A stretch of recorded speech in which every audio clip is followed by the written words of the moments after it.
আজকে মাধবীদির জন্য একটা স্পেশাল পারফরমেন্স তৈরি করেছে পলাশ অধিকারী। বাহ, পলাশের জন্য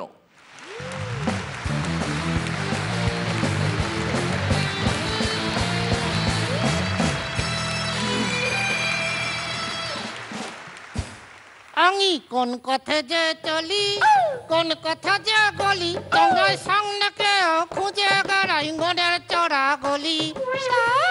হ্যাঁ, আমি কোন পথে যে চলি, কোন কথা যে গলি, তোমার সঙ্গে কেউ খুঁজে বেড়াই মনের চড়া গলি।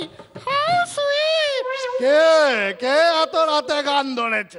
ধর বেটাকে, নিয়ে আয় দড়ি। আগে আমি আপনার গাড়ির ড্রাইভার গৌরহরি।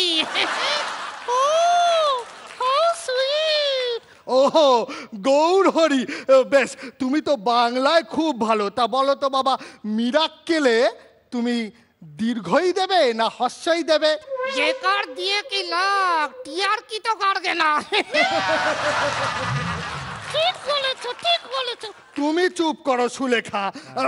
বলছি, সাইকোলজি এর বানানটা জানা আছে? হ্যাঁ, ওই তো SOI। না না, একটা পি আছে, হ্যাঁ, যেটা লিখতে গেলে বেরিয়ে আসে। ও আচ্ছা, এবারে আদর বানান জানেন? আদর, হ্যাঁ, খুব সোজা। আ দ বয় চিহ্ন র। না না, একটা উ আছে, করতে গেলে বেরিয়ে আসে। বেয়াদব হরগৌরী কোথাকার। না না স্যার, ওটা হবে গৌরহরি। ওই একই হলো। তা তুমি এই মাঝরাতে আমার শালিকে শুনিয়ে শুনিয়ে গান ধরেছো? না না, মানে রাত হয়েছে তো, গাড়িটা গ্যারেজ করার চেষ্টা করছিলাম। আচ্ছা, আমি আজকে খবর পেলাম তুমি নাকি সুলেখার হাত ধরেছো। শুধু হাতের খবরটাই ওনার কাছে গেছে।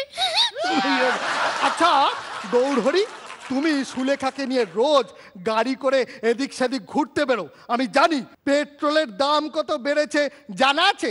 হ্যাঁ জানি তো, ওই জন্যই তো গাড়িটা দাঁড় করিয়ে আমরা দুজন নিরিবিলিতে হেঁটে বেড়াই। তোমার সাহস দেখছি দিনকে দিন বেড়ে যাচ্ছে। হ্যাঁ, ওই জন্যই তো বলছি, আমি না আপনার শালিকে খুব ভালোবাসি। হ্যাঁ, তোমার এত বড় আস্পর্ধা? তুমি 2 পয়সার ড্রাইভার হয়ে আমার শালিকে কি করে ভালোবাসলে? কেন, ভেতর থেকে গাড়ির দরজা লক করে? তোমাকে আমি বরখাস্ত করব। হ্যাঁ, আমি তোমাকে চাকরি থেকে বাদ দিয়ে দেবো। তুমি গাড়ির পেছনে ওটা কি লিখেছো? কেন, ঠিকই তো লিখেছি। যদি নাকালি চায় তাহলে ঠিকঠাক গন্তব্যে পৌঁছে দেবো, আর যদি ঘুম আসে তাহলে ডাইরেক্ট নাকালির কাছে পৌঁছে দেবো। এটা একদম ইডিয়েট, ইডিয়েট, তুমি একটা রাস্কেল। আচ্ছা, তোমার জামাইবাবু এই রাত্রিবেলা ঘুম থেকে উঠে এরকম আজে গাজে বকছে কেন গো? মনে হয় দিদি খুব তাড়াতাড়ি ঘুমিয়ে পড়েছে। কিছু বললে নাকি সুলেখা? না না, রাত হয়েছে, আপনি যান, গিয়ে শুয়ে করুন। আচ্ছা ঠিক আছে, তবে এই গৌরহরির থেকে কিন্তু খুব সাবধান। ঠিক আছে ঠিক আছে, আমি চললাম। এই সুলেখা, আর যে ভাল লাগছে না, চলো আলাই। হ্যাঁ আমারও, চলো না, কিন্তু কোথায় যাবো? ওই তো মাধবী আন্টি আছে, উনি গাইড করবেন। তাই চলো, ওনার ঘরেই যাই। হ্যাঁ তাই চলো, কিন্তু লোকে কি বলবে? নির্দা, লোকে কি বলবে জানো? কে? अरे छो छो छो छो क्या सरंग की बात, घर तेरे घर पे लड़की भागे तेरा ही घर के साथ। अरे छो छो छो छो क्या सरंग की बात, घर तेरे घर का लड़की भागे तेरा ही घर के साथ। अरे छो छो छो छो। जो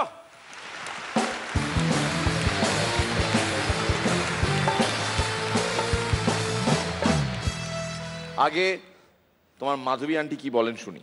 খুব ভালো হয়েছে, খুব ভালো। আর এই যে বিশেষ সাজে সুলেখা, একে কেমন লাগলো? সুলেখাকে পদ্মাদি বা মাধবী এদের দুজনের থেকে অনেক ভালো।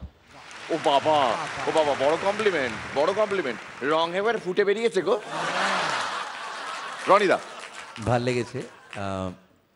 সব থেকে বেশি সাধুবাদ তো তোমার ওটাকেই দিতে হয়। আমাদের যে গেস্টই আসেন আমরা তোমার উপর নির্ভর করতে পারি। হ্যাঁ, একটা কথা শেয়ার করি, মীরকে বলছিলাম একটু আগে, সেটা সত্যি শেয়ার করতে ইচ্ছে করছে।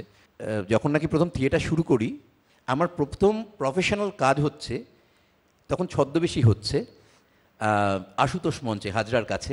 আমি তখন সল্টলেকে থাকি এবং রবি ঘোষের ডিরেকশানে, কিন্তু আমি ওনার ডিরেকশানে কাজ করতে পারিনি। তখন উনি নাটকটা পুরো তৈরি করে দিয়ে চলে গেছেন।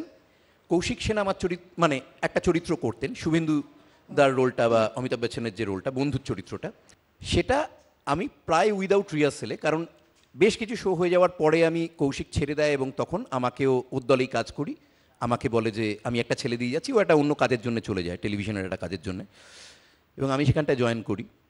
এবং সেটার জন্য প্র্যাকটিক্যালি আমি 2টো শো দেখেছিলাম, তারপরে আমি ওখানটায় করতে নামি। সেটা আমার প্রথম প্রফেশনালি রোজগার, এবং সেটার জন্য আমি মাস মাইনে পেতাম।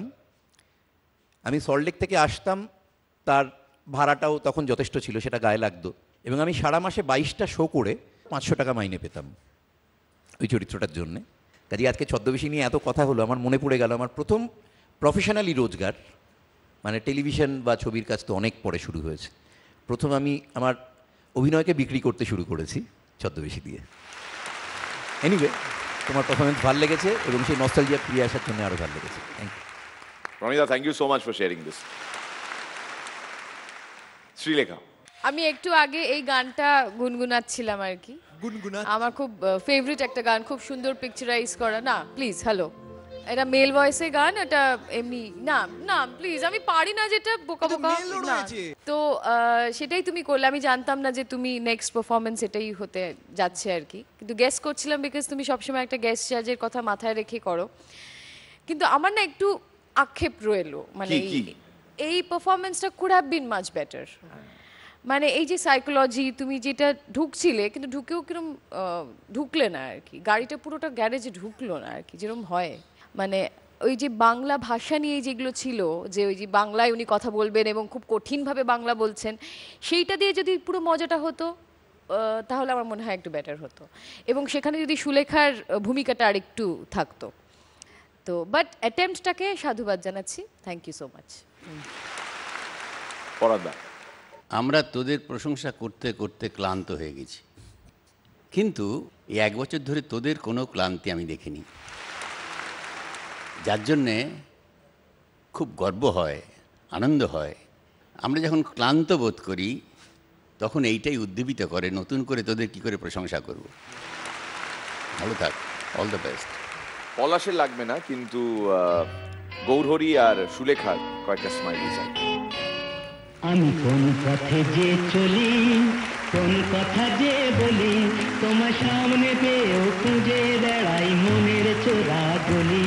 আমি কোন পথে যে চলি, কোন কথা যে বলি, তোমার সামনে পেয়েও খুঁজে বেড়াই মনের চোরা গলি।